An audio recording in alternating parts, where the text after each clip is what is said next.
রূপ ও সম্পদের নদী জাদুকাটা। ভারতের মেঘালয় থেকে উৎপন্ন হয়ে জাদুকাটা নদীটি দেশের উত্তর পূর্ব সীমান্তের কোল ঘেঁষে সুনামগঞ্জের তাহিরপুর দিয়ে বাংলাদেশে প্রবেশ করেছে।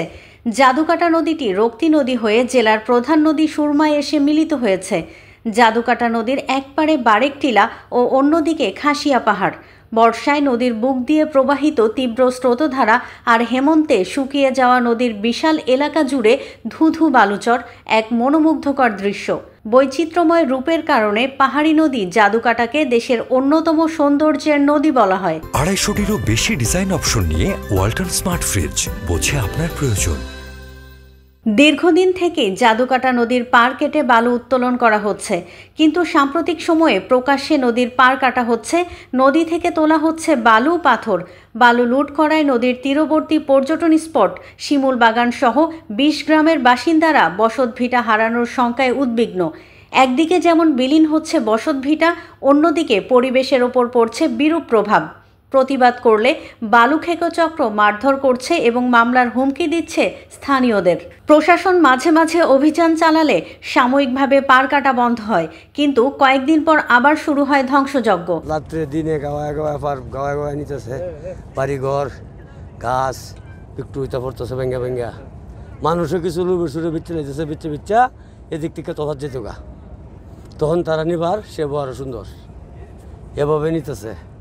আমরা নিরহ মানুষ, আমরা কয়েক আত্মীয় বিচার ভাই, বড় বড় লোকটা আনছে দেখিয়া ভালো ভালো বলতে ভাবতে বাড়ি বলতে হাঁটে বলতে কাটতে এটা তার গরম না বাঙ্গা সাঙ্গে যাইতেছে পদ্মা তার বলে কাটতে নিতেছেন গিয়া।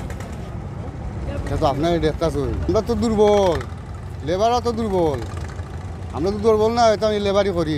সারাদিনও 200 টাকা 150 টাকা রোজ। আওয়ামী লীগ সরকারের আমলে এ নদীর রাজত্ব করতেন সাবেক সংসদ সদস্যরা, এমন অভিযোগ করেন লামাচরণ গ্রামের স্থানীয় বাসিন্দারা। সর ভাঙ্গা জমি খাইয়া বুচ্চুগ্রামের তলে বুচ্চুগ্রামে গায়ে লাগছে, আর পাকা রাস্তা অনেক দূরে আছি। এলাকায় রানু মেম্বার নামে পরিচিত বাদাঘাট ইউনিয়নের 6 নম্বর ওয়ার্ডের সদস্য মোশাহিদ মিয়া। স্থানীয়দের অভিযোগ, ঘাগটিয়া গ্রামের আশপাশ এলাকার নদীর পাড় কাটা হয় রানু মেম্বারের নেতৃত্বে। পাড় থেকে তারা বালু উত্তোলন করতেছে, যার কারণে পাড়টা ভেঙে যাচ্ছে এবং নদীর প্রস্থ বেড়ে যাচ্ছে, যার কারণে পার্শ্ববর্তী গ্রাম ঘাগটিয়া গ্রাম মানে বিপর্যয় একটা অবস্থার মধ্যে দিন দিন তারা ধ্বংসের পথে যাচ্ছে আর কি এরকম। আর এটার মধ্যে জড়িত আছে যে তাদের ওয়ার্ড মেম্বার রানু মেম্বার নামে একজন লোক।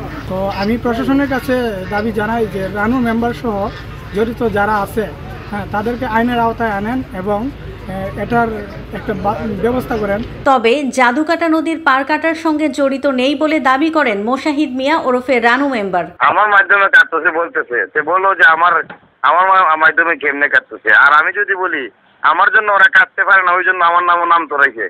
আমি ওই বাধা 1 নম্বর অধিকাংশের মাঝে আমি বাধা, আর বাধার মাঝেই সবাই আমার বাধা পায় না। কিছু অল্প দিন আগে একটা মামলা হয়ে গেছে, আজ থেকে 1 মাস, বিগত 1 মাস আগে একটা মামলা হয়ে গেছে। যারা পার কাটতে আইছিল কাশেম বাহিনী, ওদেরকে আমি আমার লোক দিয়া যখন ওরা বাধা মানে না, পুলিশের বাধা মানে না, আমি পিটতে দিছি। এইটাই হলো আমার বড় দোষ। একটা আছে জয়নালের ফুলার নাম হলো শাহাদুল, যে পার কাটতে আমি বাধা। প্যাসেঞ্জার ম্যান রুহুল আমিন পার কাটতে আমি বাধা। কথা বুঝছেন? চাকমে মাস্টার পার কাটতে আমি বাধা। আইজিজুল পার কাটতে আমি বাধা।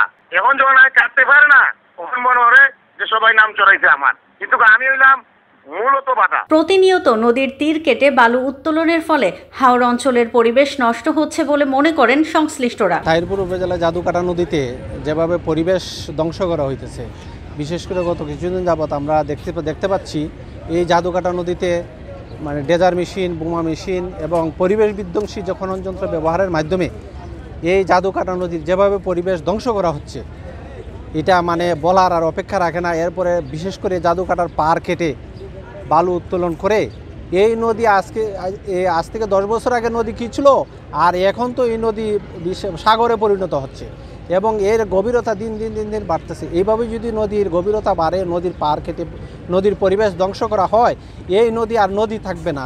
বালু উত্তোলন চক্রটির বিরুদ্ধে ব্যবস্থা নেওয়ার জন্য সুপারিশ করা হবে বলে জানিয়েছেন পরিবেশ কর্মীরা। যেই কোনো ধরনের রাষ্ট্রীয় সম্পদ, খনিজ সম্পদ যদি ইভেন এটা আপনার বাড়িতেও যদি সেটা উৎপত্তি হয়, সেটা আপনি মালিক না, সেটা তখন রাষ্ট্র মালিক হয়ে যাবে।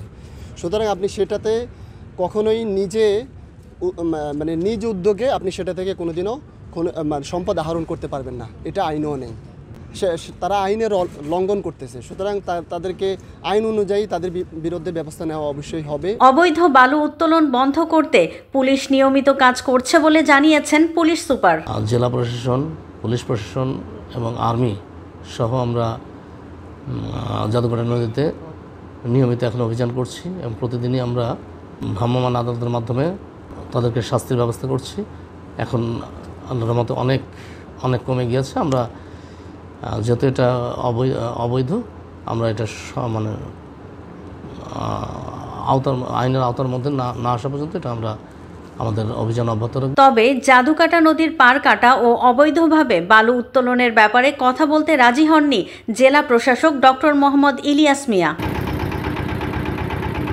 সুনামগঞ্জ থেকে মনোয়ার চৌধুরীর তথ্য ও ভিডিও নিয়ে রিপোর্ট risingBD.com।